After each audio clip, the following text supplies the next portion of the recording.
Bonjour à toutes et à tous et bienvenue dans G-Finance UMOA Markets, votre rendez-vous quotidien pour décrypter l'actualité macro-financière mondiale et surtout ce qui fait battre le cœur des marchés d'Afrique de l'Ouest.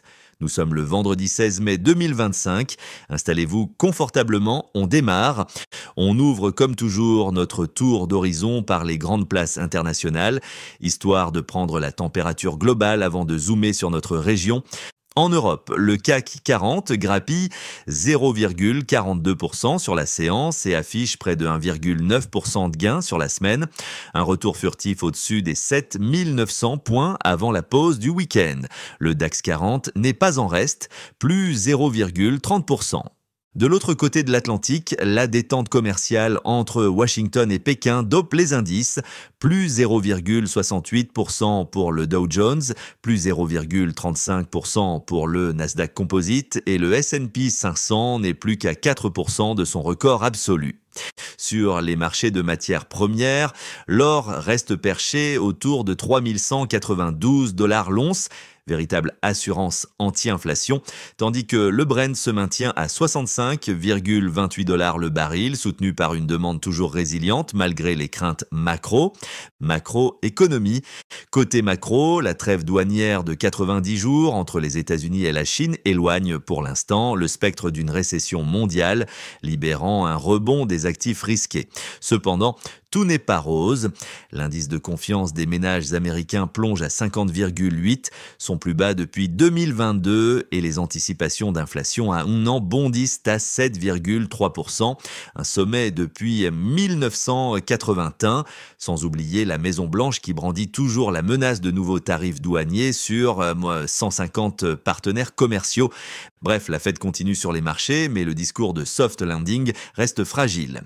Allez, cap à présent sur l'Afrique de l'Ouest et la zone UMOA où l'actualité est particulièrement dense cette semaine. Première info majeure, lors de l'Africa CEO Forum qui s'est tenu à Abidjan, Orange Afrique à Moyen-Orient et la Société financière internationale ont scellé un partenariat stratégique. Objectif, déployer tours mobiles et fibres optiques dans 8 pays d'Afrique de l'Ouest et centrale encore mal desservis.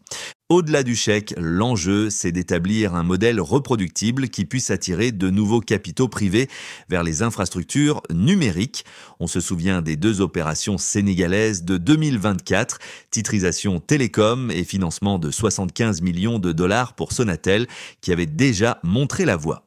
Toujours dans le digital, la BCEAO a accordé ses autorisations à 9 fintech depuis le 6 mai, la nigérienne eFuture, les sénégalaises Paydunia et Mikati, entre autres. Une avancée majeure pour l'inclusion financière dans une zone où 60% de la population reste non bancarisée.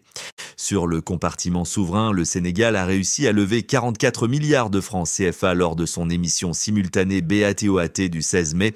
Le BAT 364 jours a été pris à 7%, et les OAT 3 ans à 7,95%. Taux de couverture 157%, preuve d'un appétit intact des investisseurs, principalement ivoiriens. Côte d'Ivoire maintenant, lors du sommet AMCAM Business Summit, 3 MOU totalisant 4 000 milliards CFA ont été signés. Le plus gros ticket revient à Yatra Ventures et la SAIR pour une seconde raffinerie, plus de 3 000 milliards CFA. Ajoutez-y Vealco Energy pour l'offshore et Sun Africa pour le solaire.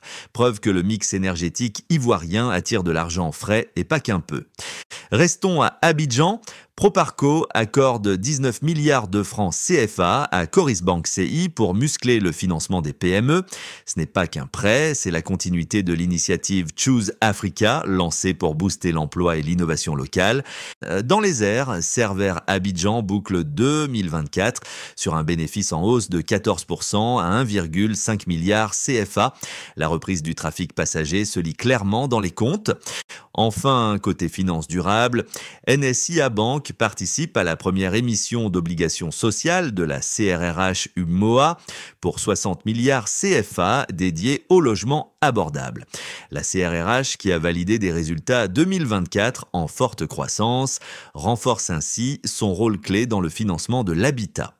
À noter également leur émission d'obligations sociales, structurée avec Impaxis Securities, est toujours en cours, une opportunité à saisir pour les investisseurs en quête de rendement et d'impact social. On atterrit sur l'ABRVM, où la séance de ce vendredi a confirmé la dynamique instaurée depuis le début d'année. Capitalisation action 11 618 milliards de francs CFA, en hausse de 0,3%, tandis que l'obligataire pèse 10 556 milliards de francs CFA. Les volumes restent modestes, 330 et 1 000 titres, 653 millions de francs CFA. Indice, le composite gagne 0,30% à 301,29 points et affiche déjà plus 9,2% depuis le 1er janvier. Le BRVM 30 fait un peu mieux, plus 0,38%. Le Prestige cède 0,11%, pénalisé par Bernabé et Total SN. Indice sectoriel.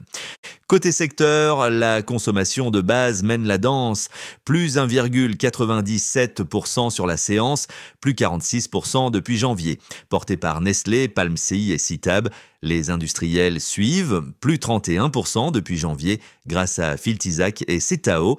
Les télécoms traînent toujours la patte sous la barre des 100 points, peut-être l'opportunité value des semaines à venir, d'un top flop action. Meilleure perf du jour, Citab CI avec plus 7,47%, suivi de Coris Bank plus 7,26% et Cetao CI plus 5,98%. En queue de peloton, Bernabé CI 7,36%, Sicab le CI 7,20% et Uniwax CI 6,77%. Si l'on élargit la focale, la vedette depuis janvier reste Filtizac CI, plus 115,9%. Côté indice, la consommation de base domine. Agenda dividende chargé, Sicable, BOASN, Ecobank CI, BICICI, BOACI et Sonatel vont détacher dans les 3 semaines. Voilà pour ce tour d'horizon.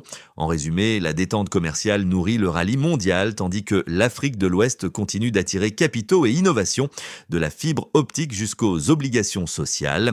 Sur la BRVM, la tendance reste haussière, mais le marché cherchera ses prochains catalyseurs dans les télécoms et le calendrier des dividendes. Merci d'avoir suivi J-Finance Umoa Markets. N'oubliez pas de vous abonner. Bon week-end, on se retrouve lundi pour un nouveau débrief.